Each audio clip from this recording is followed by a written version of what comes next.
बिस्मिल्लाहिर्रहमानिर्रहीम। अस्सलामुअलैकुम नाजरीन, अगर तारीख के शाही खानदानों का मुताला किया जाए तो इसमें खानदाने मुगलिया ऐसे मिलता है जिन्होंने अपनी हुकूमत में तरक्की की आखिरी हदों को छुआ और जमाना ज़वाल में ऐसी मुश्किलात का सामना हुआ कि पत्थर भी इनकी हालत ज़ार को देखते हुए छलक पड़े। लेकिन आज का हमारा मौज़ूए सहन मुगलिया खानदान की तारीख है, जिसे बयान करने से पहले मैं अपने तमाम दोस्तों से गुजारिश करना चाहूंगी, हमारे चैनल को सब्सक्राइब कीजिए।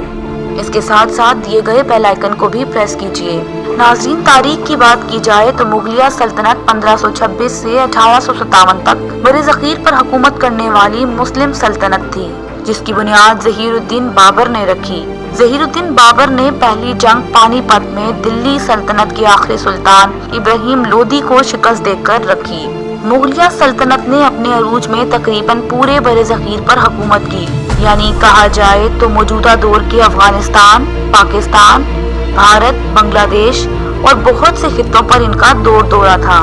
ज़हीरुद्दीन बाबर मुगलिया सल्तनत का बानी था, जो तैमूर खानदान का एक सरदार था। हिंदुस्तान से पहले वो काबिल का हाकिम था। 1526 को सल्तनते दिल्ली के हाकिम इब्राहिम लोदी के खिलाफ मशहूर जमाना पानीपत में जंग में बाबर ने अपनी फौज से 10 गुना ताकतवर अफवाज से जंग लड़ी और इन्हें मगलूब कर दिया, क्योंकि बाबर के पास बारूद और तोपें थी, जबकि इब्राहिम लोदी के पास हाथी थे, जो तोप की आवाज से बदक कर अपनी ही फौजों को रौंद गए। 1526 में दिल्ली और आगरा की फतह के बाद सिर्फ चंद माह में बाबर के सबसे बड़े बेटे हुमायूं ने इब्राहिम लोदी की तमाम सल्तनत को जेर कर लिया। ये बात वाज़ह है, मुगल सल्तनत का सरकारी मजहब इस्लाम था। ताहम अकबर आजम के दौर में कुछ अरसे तक अकबर का इजाद करदा मजहब राइज करने के लिए कोशिशें की गई। चुगताई तुर्की मुगल सल्तनत के बानी ज़हीरुद्दीन मोहम्मद बाबर की मादरी जुबान थी। इस जबान में मुगल सल्तनत के दफ्तरी अमूर को नहीं लाया जाता था। फारसी को मुगल सल्तनत में दफ्तरी और रस्मी जबान कहा जाता था, जबकि उर्दू जबान वजूद में आई तो उर्दू दफ्तरी जबान बनी। तैमूरी रवायत थी कि बादशाह के मरने के बाद शाही तख्त का वारिस बादशाह का बड़ा बेटा ही हो, लेकिन तख्त की लालच ने इस रवायत को रोन डाला। एक बादशाह के मरने के बाद इसके बेटों और रिश्तेदारों के दरमियान जंग छिड़ गई। जो शहजादा अपने हरीफों को शिकस्त दे देता वो तख्त मुगलिया का वारिस बन जाता। बाबर की मौत के बाद इसका बेटा हुमायूं बादशाह बना। इसे अपने भाइयों की दुश्मनी और मुखालफत का सामना करना पड़ा। इन्होंने हर महाज पर इसके साथ दुश्मनी की। हुमायूं को अफगान सरहदों की मुखालफत की वजह से नुकसान उठाना पड़ा, मगर इसके भाई इसे शिकस्त देकर तख्त दिल्ली हासिल करना चाहते थे। इन्होंने कदम कदम पर इसे परेशान किया। अफगान सरदार शेर खान सूरी ने इसे शिकस्त देकर दिल्ली छोड़ने पर मजबूर किया। हुमायूं दिल्ली छोड़कर लाहौर पहुंचा। अफगान फौज ने इसे लाहौर से भी भगा दिया। हुमायूं शिकस्त खाकर मुल्तान जा पहुंचा। कामरान मिर्जा ने मुल्तान में कयाम के दौरान इसके ख्वाबगाह को तोप से उड़ाने की कोशिश की, मगर हुमायूं महफूज रहा। बिलाखिर वो सिंध के रास्ते ईरान जाकर पनाह गजीर हुआ। 15 साल बाद 1555 में इसने एक बार फिर मुगल सल्तनत हासिल की, मगर 1 साल से कम अरसा में इसका इंतकाल हो गया। हुमायूं के बाद अकबर बादशाह बना। किसी ने अकबर की मुखालफत नहीं की, सिर्फ इसका सौतेला भाई मिर्जा अब्दुल हकीम साजिशी अमरा के भड़काने पर फौज लेकर लाहौर पर हमला आवर हुआ, मगर अकबरी फौज ने इसे शिकस्त देकर गिरफ्तार कर लिया। इसने तमाम उम्र कैद में गुजारी। अकबर के बाद इसका बेटा जहांगीर तख्त नशीन हुआ। इसके बेटे हसरो ने जहांगीर के खिलाफ बगावत कर दी। जहांगीर ने बागी फौज को शिकस्त देकर बागियों को सरेआम फांसी दी। जहांगीर के बाद शहजादा उमर शाहजहां के लकब से तख्त नशीन हुआ। इसकी मुखालफत इसके भाई शहजादा शहरयार और शहजादा दावर बख्श ने की, मगर शाहजहां के वफादारों ने इन्हें शिकस्त देकर गिरफ्तार कर लिया। शहजादे शहरयार को अंधा कर दिया, जबकि शहजादा दावर बख्श मारा गया। 1658 में शाहजहां की जिंदगी में ही इसके बेटों के दरमियान तख्त के हसूल के लिए खून रेता जंगें हुई, जिसमें औरंगजेब को फतह नसीब हुई, जबकि तमाम शहजादे जान से हाथ धो बैठे। 1707 में औरंगजेब के इंतकाल के बाद एक बार फिर जानशीनी की जंग छिड़ गई, जिसमें शहजादा आजम मुअज्जम और काम बख्श ने हिस्सा लिया।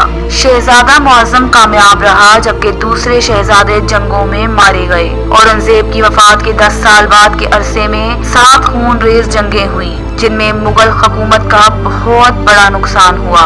लातादाद जनरल, सिपाही और जंगी फनून के माहिरीन मारे गए, जिसकी वजह से मुगलिया सल्तनत कमजोर हो गई। पंजाब के गवर्नर मीर मोइन अल मुल्क ने सिखों के इस फितना की तदराक की कोशिशें की। वो कसूर में सिखों के खिलाफ जंग लड़ने के लिए गया।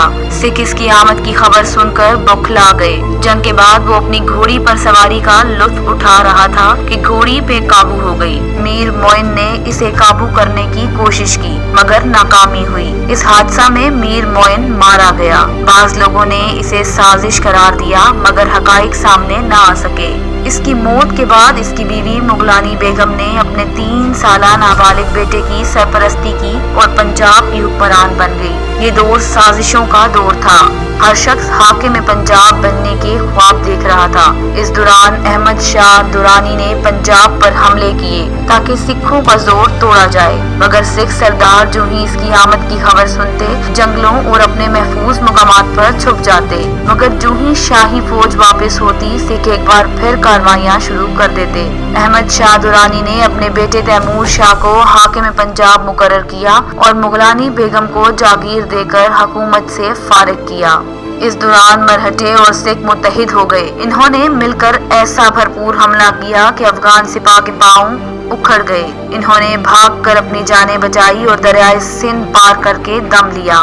पंजाब के सूबेदार आवीना बेग ने इनका भरपूर मुकाबला किया। लातादाद सिख इसका मुकाबला करते हुए मारे गए। चनाचा सिखों ने रात के अंधेरे में इसकी रिहाइशगाह पर शबखून मारा, जिससे आदीना बेग जाबहक हो गया।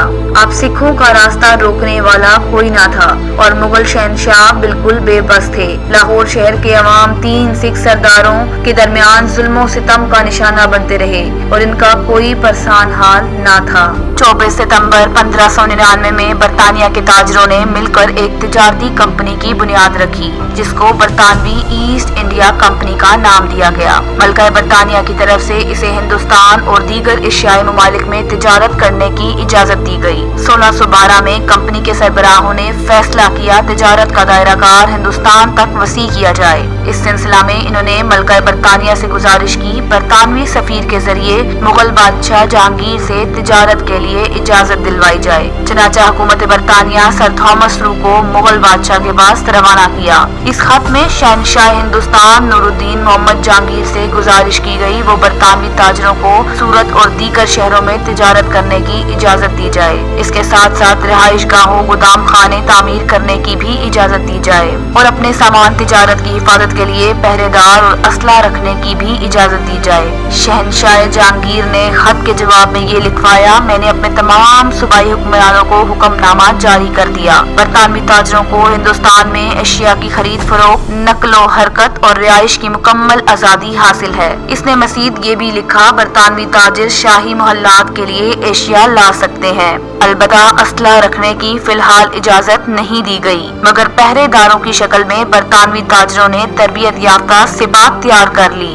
इन्होंने fort William, fort senate George और बम्बई का इलाका आबाद किया। इन्होंने मुकामी आबादी के लोगों को अपना मुलाजिम रखा। मुकामी आबादी के लोग इनके अखलाक और दयानतदारी के कायल हो गए। उम्मीद करती हूँ आपको ये वीडियो पसंद आई होगी। अगर पसंद आई है तो लाइक और शेयर करना मत भूलिएगा। अल्लाह हाफिज।